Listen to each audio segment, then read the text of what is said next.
የካይሮ ፈረሶች ጉልበት ከርቷቸዋል፣ አቅማቸው ማሿል። ተራራውን ለመንጠላጠል ጉድባውን ለመዝለል ጊዜ አልፈቀደላቸውም። በወጣትነታቸው የዘለሉትን ጥሻ በስተርጅና ለመዝለል ወኔው እንጂ አቅሙን አጥተዋል። ወትሮ ነፍጥ አንጋች የኢትዮጵያ መንግስታት ተቋሚዎችን ሰብሳቢ መንግስት ዛሬ ቀን ተቀይሮ ለራሳቸው መሆን ተስኗቸዋል። የሚሸሸጉበት ጥግ የሚከለሉበት ክንፍ ፍለጋ ላይ ናቸው። የሽብርና የነውጥ ፈረሶች ጌታ ኢትዮጵያ የምትባል አገር ከአባይም በቀይ ባህርም እንዳትሰለጥን 9 ትንንሽ አገር የማድረግ ክፉ ትልም በፈረሶቹ ስላልተሳካ የፈረሶቹ ባልደራስ ከነፈረሶቹ መጥቷል። ካይሮ በተለይም ባለፉት 7 ዓመታት ኢትዮጵያን በጦር ኃይል ለመክበብ በዙሪያው እየሰፈፈች ነው። ኢትዮጵያ ከሱዳን ተፋላሚዎች የጠመንጃ ከትከሻ ለማውረድ ስትታትር ግብጽ ጎራ ለይታ በእሳት እየተተጋተገች ነው። ከደቡብ ሱዳን ጋር በፓጋግ ወታደራዊ ልምምድ ለማድረግ ያደረገችው ሙከራ አልተሳካም። በጅቡቲ የጦር ሰፈር ለማቋቋም ጥረቷ የማይሞከር ተብሎ ውድቅ ሆኗል። በሶማሊያ ሴክተር 3 እየተባለ ከሚጠራውና ኢትዮጵያን የሚያዋስነውን ድንበር ለመስፈር ያደረገችው ጥረት አልሆነም። ከኬንያ ጋር የወታደራዊ ስምምነት ብትፈርምም ኬንያን ከኢትዮጵያ ወዳጅነት መነጠል አልቻለችም። ጀባሃንና ሻቢያን አዋልዳ የኤርትራን የመገንጠል ሂደት ያዋለደች አገር ሌላ ተገንጣይ ክልል ለማዋለድ በኤርትራ የሸመቁ የኢትዮጵያ መንግስት ተቋሚዎች ቀለብ ስትሰፍር ነው የኖረችው። በኢትዮጵያ የውስጥ ፖለቲካ ግጭት እሳቱ ላይ ሀገሩን ይበትናል ብላ ነዳጅ ብታርከፈክፍም በኢትዮጵያ ያሉ የፖለቲካ ግጭቶች እየበረዱና እየሰከኑ መጥተዋል። ለድርድር የሚቀመጡ ነፍጥ አንጋቾችም እየተበራከቱ ነው። በአባይ የተሸነፈች ግብጽ በአባይ አስታካ የኢትዮጵያን የቀይ ባህር ጉዞ ለማደናቀፍ ከነፈረሶቿ መጥታለች። የግብጽ የውጭ ጉዳይ መስሪያ ቤት መግለጫዎች፣ የዲፕሎማሲ ዘመቻዎች፣ የጦር ስምምነትና ኢትዮጵያን በጦር የመክበብ ክፉ ትልም ኢትዮጵያን ከቀይ ባህር የማረግ ግባምዶች ናቸው። ኢትዮጵያ በአባይ ያሳካውትን በቀይ ባህር ደግሞ አለው ተላላኪ ፈረሶቹም ሆኑ የፈረሶቹ ጌታ ባልደራስ አይከለክሉኝም ብላለች።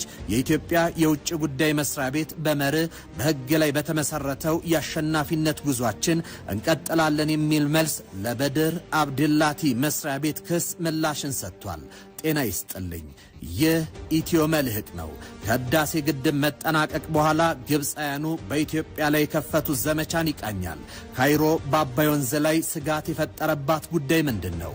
ግብፅ ኢትዮጵያን ለማተራመስ ከምትጠቀማቸው ፈረሶች ባሻገር ወደ ቀጠናው ራሷ ለምን መጣች? በዓለም ፖለቲካ ላይ የሚጎራበጡት የምስራቅና የምዕራባውያን ሀያላት በኢትዮጵያ የቀይ ባህር ጥያቄ ስለምን የጋራ አቋም ያዙ የሚለውን እያየን አብረናችሁ ቆይታ እናደርጋለን።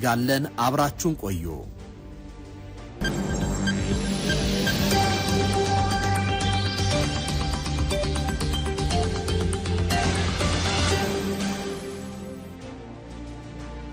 ያን ያሆነበት የገንዘብ እጥረት፣ የቴክኒክ አቅም ውስንነት፣ የዓለም ጂኦፖለቲክሱ አለመመቸት ብዙ ምክንያት ሊነሳ ይችላል።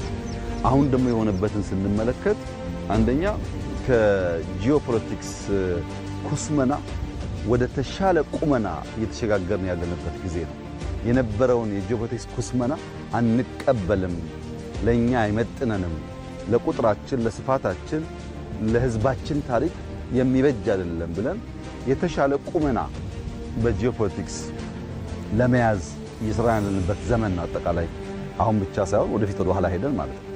እነዚህ አስቻይ ጉዳዮች የዘመናት ህልም፣ የዘመናት ለቅሶ፣ የዘመናት እንጉርጉሮ ወደ ፍሬ ወደ ውጤት እንዲሄዱ ያስቻለ ነው ተብሎ ሊወሰድ ይችላል።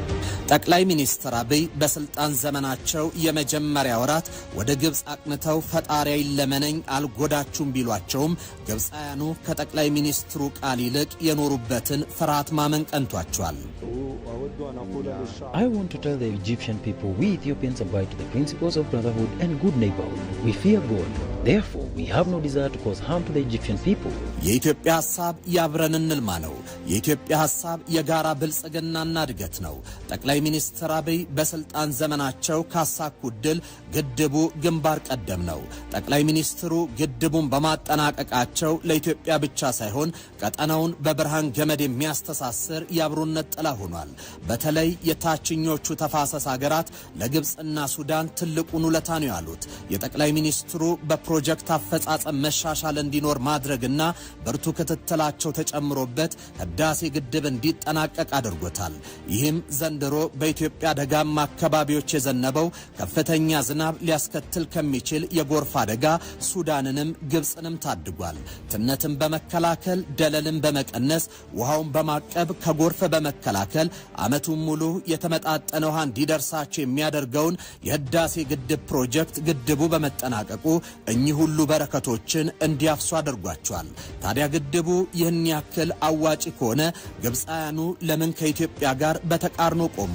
ስጋታቸው ምንድነው የሚለውን እንመልከተው። አንደኛ፣ ቀጣይ የኢትዮጵያ ዘመን ብራነት ነው። እርግጥ መጪው የኢትዮጵያ ዘመን ብሩ ነው፣ ለጠላት ደግሞ ያስፈራል። የኢትዮጵያ የኃይል ኢነርጂ ግንባታ ውጥኖች ሀገሪቱ የአህጉሪቱ የኢነርጂ ማዕከል የሚያደርጉ ናቸው።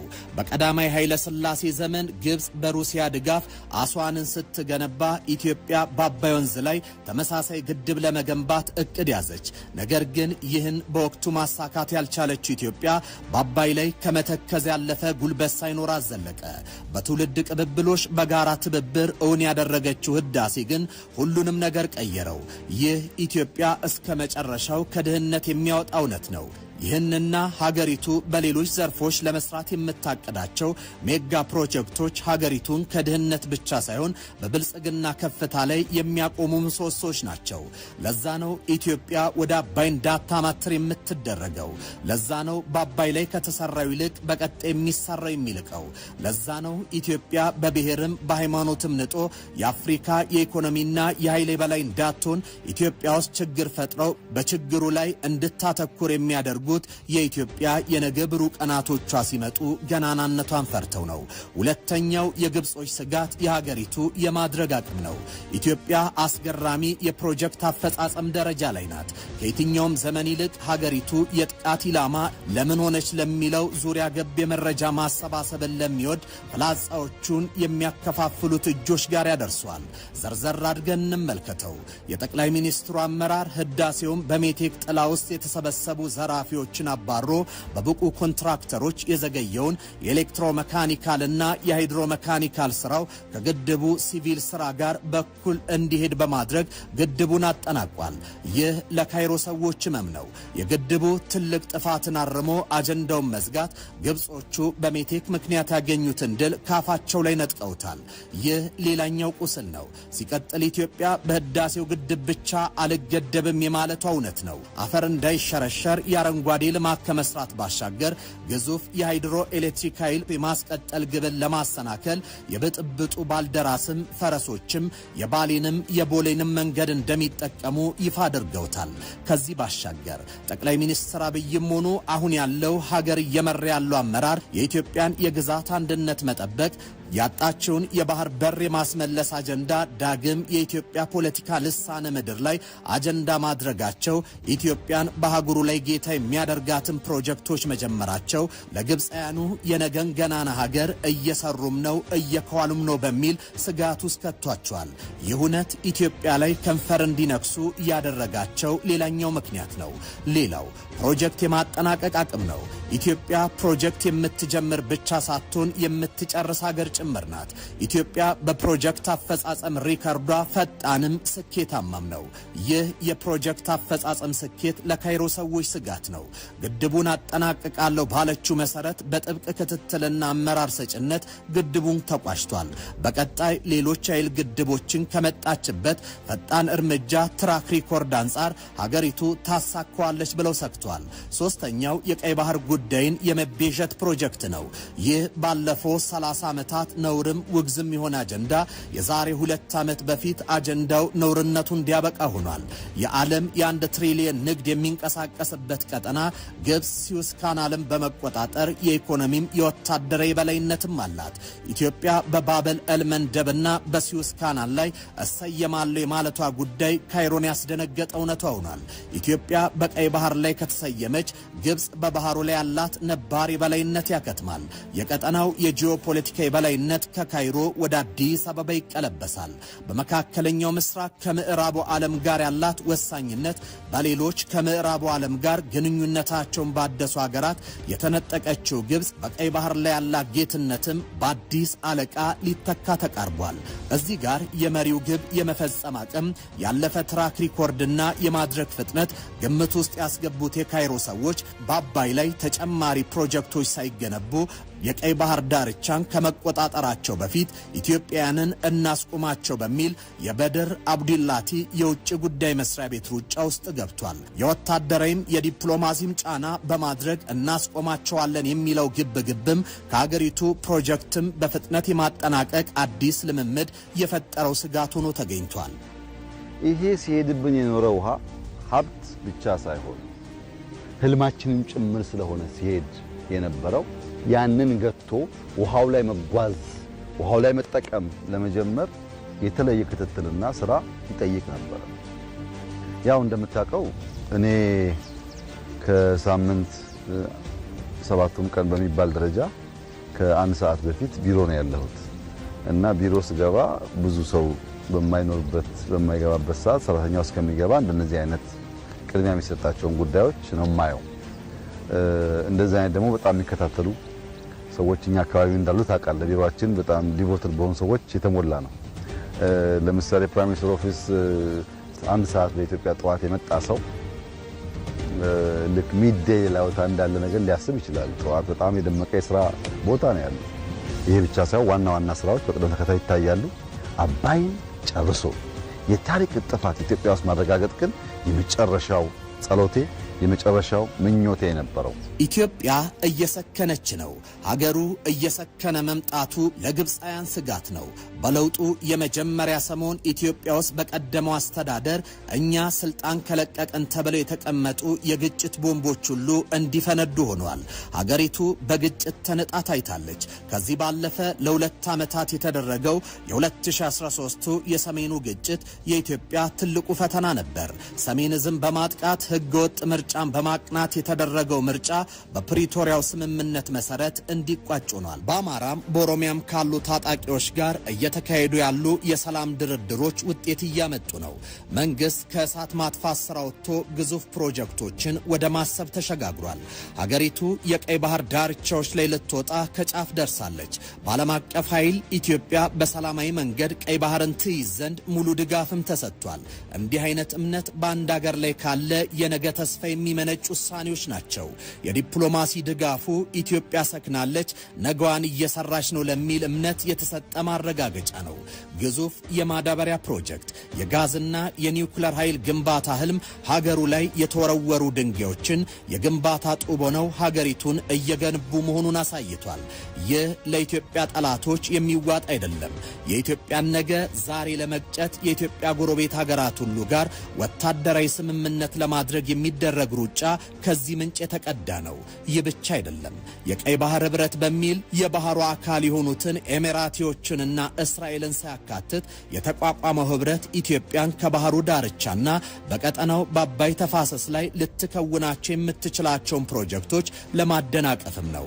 ለዛ ነው የሀገሩን ሰላም ለመበጥበጥ ከውስጥ እስከ ውጭ እየተሰራ ያለው። ለዛም ነው በአባይም በቀይ ባህርም ዘመቻ የተከፈተው። ለዛም ነው ኢትዮጵያን የማበጣበጥ እቅዶች ከመቼውም ጊዜ በላይ በከፍተኛ ፍጥነትና ደረጃ ዘመቻ የተጀመረው። ሆኖም የአባዩ ድል በቀጣዩ በቀይ ባህር ዳርቻን በመቆጣጠር የሚረጋገጥ ይሆናል። ዛሬ ጀምሮ ይሄ ግድብ በተሟላ ደረጃ አልቆ ስራ ከጀመረበት ከዛሬ ጀምሮ የኢትዮጵያ ጂኦፖለቲክስ ኩስመና ታሪክ አበቃ ማለት ነው። የኢትዮጵያ ጂኦፖለቲክስ ቁመና ተሻሻለ ማለት ነው። አደገ ማለት ነው። ይሄ የተሰመረበት ሀቅ ነው። በሁለት ሶስት ምክንያት ላስረዳ እችላለሁ። አንደኛው ለኢትዮጵያ ትልቁ መከራ፣ ትልቁ ችግር፣ ትልቁ ፈተና እስካሁን ባለፈችበት ዘመናት ሁሉ ትልቁ ፈተና አባይ ነው። ሌላው የአባይ ውላጅ ናቸው። ባንዳውም እዚህ የምትሰማው ተዋጉ ተጣሉ የሁሉ የአባይ ውላጅ ነው። ዋናው የኢትዮጵያ ችግር የችግሮች ሁሉ እናትና ባለቤት አባይ ነው የነበረው።